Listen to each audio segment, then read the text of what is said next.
Olá, pessoal, bem-vindos a mais uma aula de ecologia. E a gente continua falando de desequilíbrio ambiental. O tema dessa aula é a eutrofização, um tema inclusive bastante, querido do Enem. O Enem fala bastante em eutrofização. O que seria isso, pessoal? A eutrofização é um caso de poluição aquática, tá?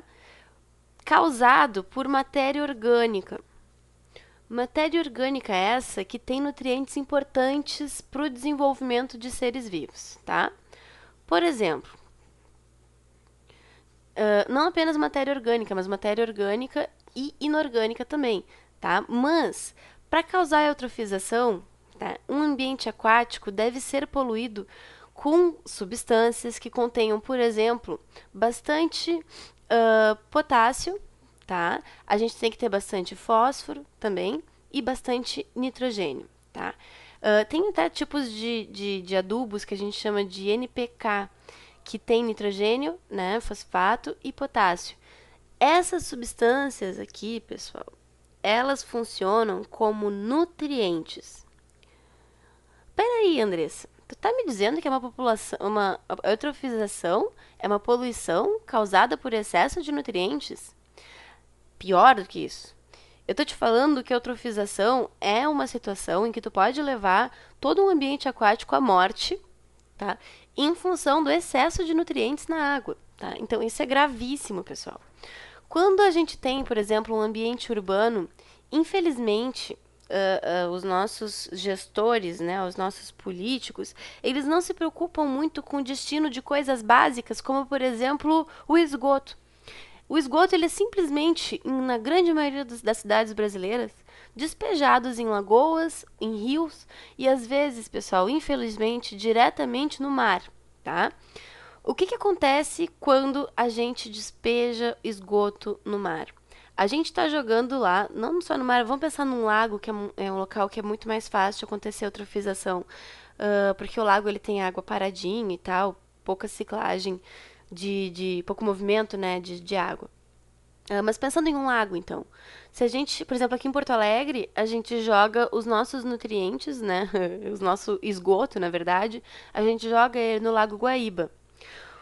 O Guaíba, pessoal, apesar de ter uma água que se movimenta bastante, né, de escoar em alguns rios, ele tem uma água relativamente parada, né? E o que acontece é que ele recebe todo o esgoto de Porto Alegre e da Grande Porto Alegre, das cidades adjacentes. Então, vai para o esgoto, né, a nossa urina, as nossas fezes e junto com elas os nutrientes que a gente liberou, que a gente não absorveu e acabou liberando ali de repente na urina ou nas fezes. Quando isso chega na água, existe uma coisa na água chamada fitoplâncton. O fitoplâncton consiste em micro-organismos fotossintetizantes, né? Podem ser cianobactérias, podem ser algas verdes, né, microscópicas, podem ser protozoários fotossintetizantes, enfim, fitoplâncton tem que ser microvida, né, fotossintetizante. Eles são as bases das cadeias alimentares aquáticas que a gente vai estudar mais tarde, quando a gente estudar o equilíbrio ecológico, né, que não é o que a gente está fazendo aqui. Mas enfim, eles fazem fotossíntese dentro da água. Quando o fitoplâncton percebe um aumento de nutrientes na água, eles começam a se alimentar melhor, digamos assim, eles absorvem, né, eles são autótrofos, mas enfim, eles absorvem mais nutrientes e isso acaba aumentando a população de fitoplânctons, tá? Como eles são micro-organismos, eles têm uma taxa reprodutiva altíssima. Né? O ciclo de vida deles é muito rápido. Então, assim como eles acabam se reproduzindo muito, eles também acabam morrendo bastante, até por competição e outros fatores que podem acontecer. Esse aumento populacional, então, ele também implica no aumento na taxa de mortalidade. Né? Eles acabam morrendo mais do que antes, porque tem mais seres vivos ali, né? Mortalidade, tá? Esse aumento da população de fitoplâncton ele é facilmente visualizado. Por exemplo, vai para o parque da tua cidade, tá? E observa o laguinho deles. Se ele tiver, assim, tipo uma camadinha verde em cima da água, pode ter certeza que esse laguinho ele tá eutrofizado. Aqui em Porto Alegre isso acontece ali no Parcão, na Redenção.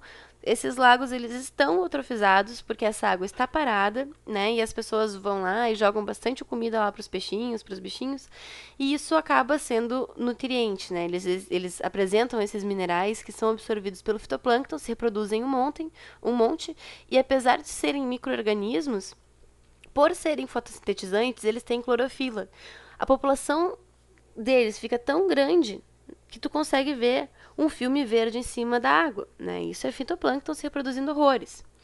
Então, da mesma maneira que eles acabam nascendo aos montes, eles também podem acabar morrendo. Em vários casos, né, eles acabam competindo entre si e liberando toxinas, né, que acabam levando eles à morte, né? Então, por competição por lugar ao sol, digamos assim, e por esses nutrientes que estão sendo jogados na água. Então, assim, gente, essa aqui é a primeira etapa da eutrofização. Tu tá jogando um monte de nutrientes na água, isso faz com que tu eleve a população do fitoplâncton, e isso também acaba aumentando a taxa de mortalidade deles em relação ao que se tinha antes, tá? Quando esses seres morrem, pessoal, a gente acaba aumentando, portanto, a taxa de decomposição. Só que a decomposição é um processo aeróbico, ou seja, é um processo que acaba demandando oxigênio.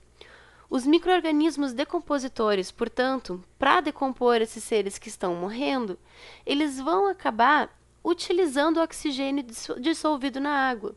Então, invariavelmente, acaba ocorrendo uma diminuição da concentração de oxigênio dissolvido na água. Quando esse oxigênio acaba diminuindo demais, a gente vai ter o problema ambiental instalado, porque acaba morrendo todos os organismos aeróbios, ou seja, os organismos aquáticos que utilizavam esse oxigênio dissolvido, como é o caso dos peixes, dos moluscos, dos crustáceos, do zooplâncton e até mesmo do próprio fitoplâncton, né? Então, esse é o nosso maior problema ambiental. Os bichos acabam morrendo mesmo. Depois disso, pessoal, quem começa a se proliferar bastante, tem a sua população aumentada, são os micro-organismos anaeróbios. Ou seja, aqueles micro-organismos que não utilizam oxigênio. E o metabolismo deles acaba liberando metano, né? E vários compostos de enxofre que têm um fedorão, né? Eles são muito mal cheirosos. Então, esses ambientes acabam ficando realmente fedorentos, né? Pobres em vida aeróbica por causa da diminuição da concentração de oxigênio da água. Certo, gente? Então, é basicamente isso, tá? Eutrofização significa poluição por excesso de nutrientes na água. Certo, gente? Um beijãozão para vocês e até o próximo vídeo.